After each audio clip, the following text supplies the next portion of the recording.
Do you want to build yourself your own spray booth that's safe and not too expensive? Stay tuned.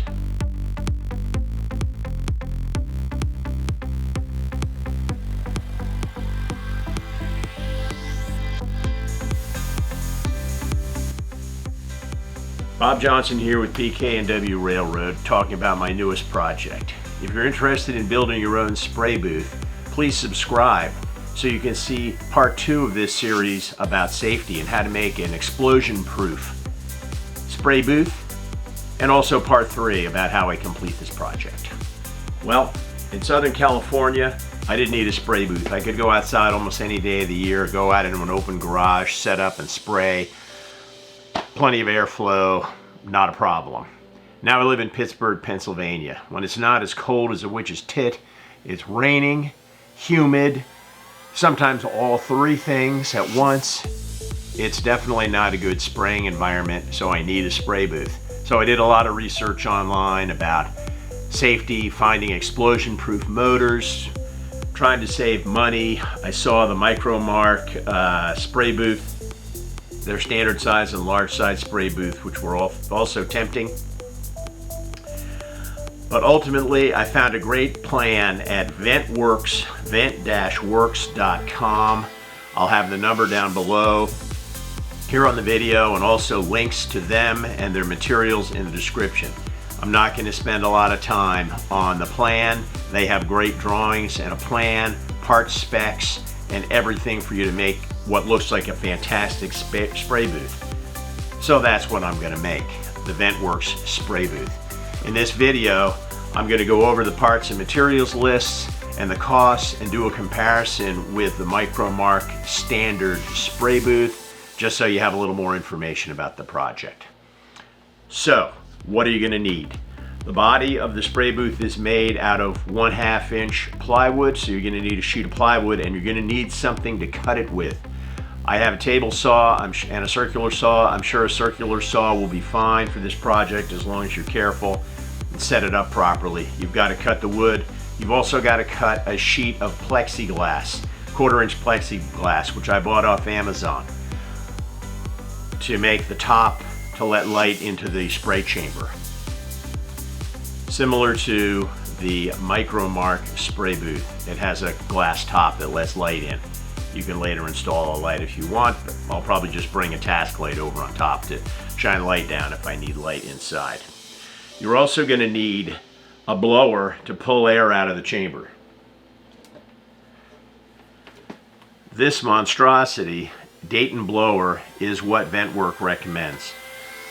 It is a key to safety in this system. More about that in the second video. Dayton blower.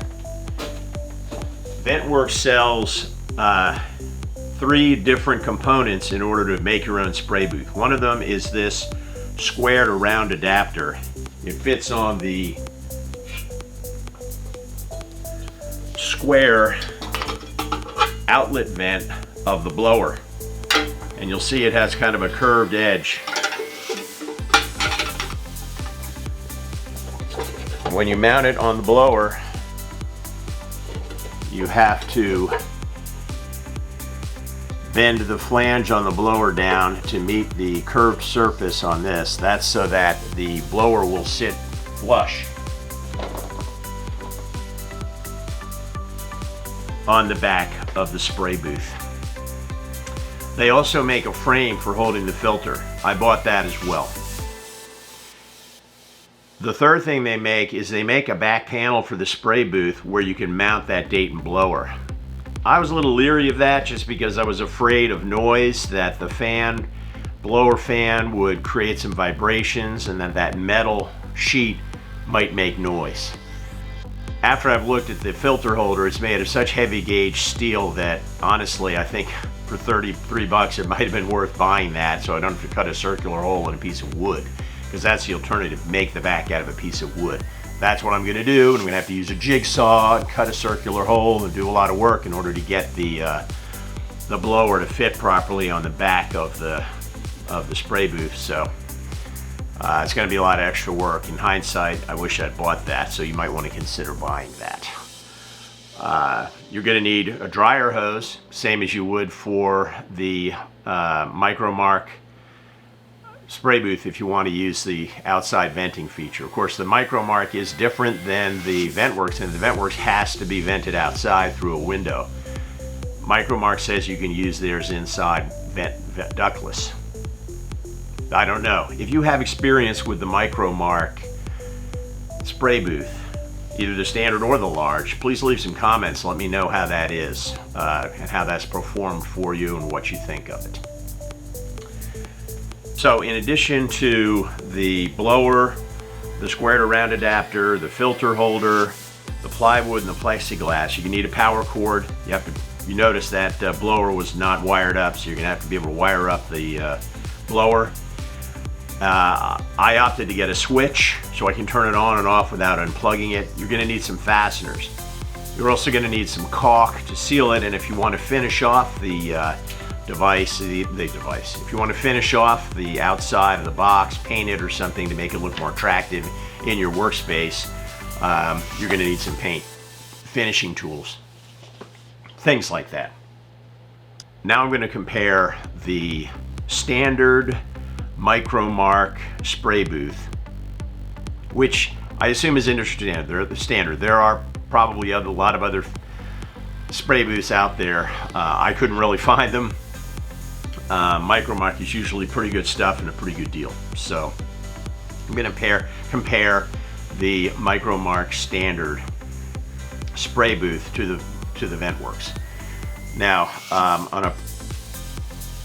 as I said before, the MICROMARK says that it can be operated ductless, and it uses a brushless motor. I believe that brushless motors probably are a lower explosion risk than brushed motors, but I could never find a brushless motor that advertised that they were explosion proof. If you know a lot more about brushless motors and can inform me, please do so in the comments. I'd certainly like to have more information.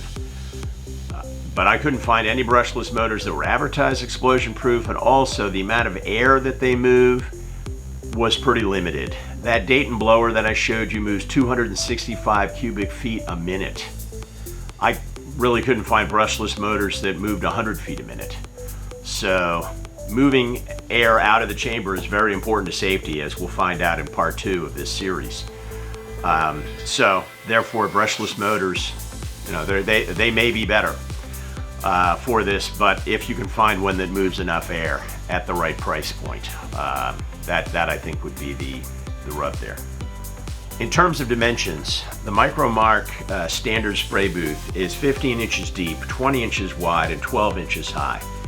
The VentWorks model, if you follow their plans exactly, which I plan to do, is 17.5 inches deep, slightly deeper, 24 inches wide, slightly wider, and 18 inches high, slightly taller.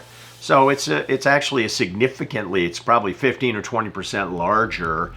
The VentWorks is about 15 or 20% larger than the MICROMARK. Now, the MICROMARK model is a downdraft model, and I believe that might be better. I don't really know. I don't think it's a huge deal. Again, if you think differently, let me know in the comments.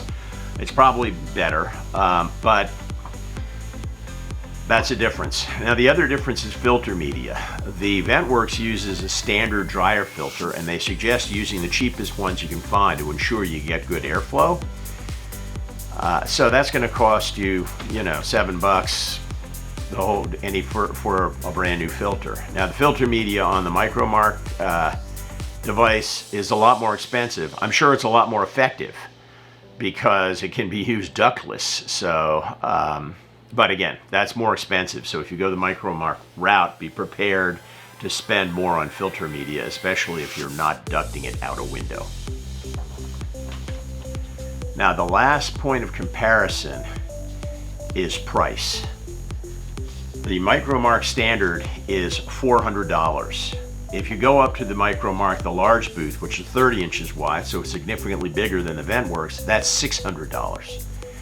As you can see here on the B-roll, the parts breakdown for making the VentWorks is only $288, $290. So that, and both of these include shipping, the VentWorks estimate as well as the MICROMARK estimate. So you can see that the Ventworks model is significantly cheaper. It saves you about $150 to do it yourself.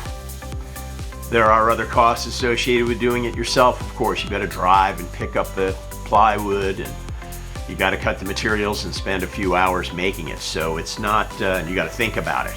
So it's not 150 freebie dollars, right? You're going to have to do some work. However, you have something you made. If you want to make changes to it, customize it to fit your needs, then obviously that's something you can't do with the MICROMARK off-the-shelf product that you can do with the Ventworks. So, thanks for listening and watching. Stay tuned for part 2 about how to make the spray booth safe and explosion-proof, possibly. And also part 3, where I finish off the project.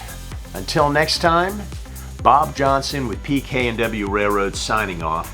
Happy modeling.